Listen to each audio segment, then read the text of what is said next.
দফা করে 11তম বর্ষে পদার্পণ করলো ঐতিহ্যবাহী স্বেচ্ছাসেবী সংস্থা নেতাজি গ্রামীণ মেলা ও প্রদর্শনী। প্রত্যেক বছর আপনাদের সহযোগিতা এবং আশীর্বাদকে পাথেয় করে এই সংস্থা মেলার আয়োজন করেন সম্প্রীতির লক্ষ্যে এবং ভ্রাতৃত্বের বন্ধনের যে অটুট বন্ধন। এই মেলা বাঙালির 12 মাসে 13 পার্বণ। বাঙালি মানেই উৎসবপ্রেমী মানুষ। খেলা মেলা উৎসবের মধ্য দিয়ে মানুষের মেলবন্ধন ঘটে, ভ্রাতৃত্বের বন্ধন ঘটে এবং সম্প্রীতির বন্ধন ঘটে। এই উৎসবে কোনো ভেদাভেদ নেই, ধর্ম যার যার উৎসব সবার। নানা ভাষা, নানা মত, নানা পরিধান, বিবিধের মাঝে দেখো মিলন মহান।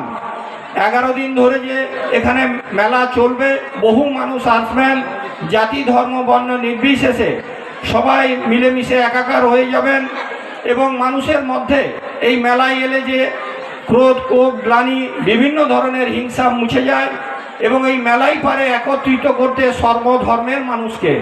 তাই আমি সবাইকে আহ্বান জানাবো, 11 দিন ধরে যে মেলা চলবে আপনারা সবাই আসবেন এবং প্রত্যেক বছর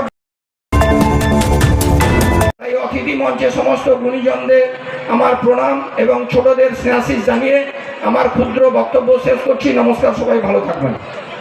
সভাপতিত্ব করছেন দেপাল বানেশ্বর চারুকলা বিদ্যা মন্দিরের প্রাক্তন আচার্য মাননীয় রাধাশ্যাম মাইতি মহোদয়। তাকে আমার অন্তরের অন্তঃস্থল থেকে শ্রদ্ধা ও প্রণাম জানাই। উপস্থিত আছেন এই মেলা কমিটির সভাপতি সম্মানীয় রাধা গোবিন্দ দত্ত মহোদয়, তাকেও আমার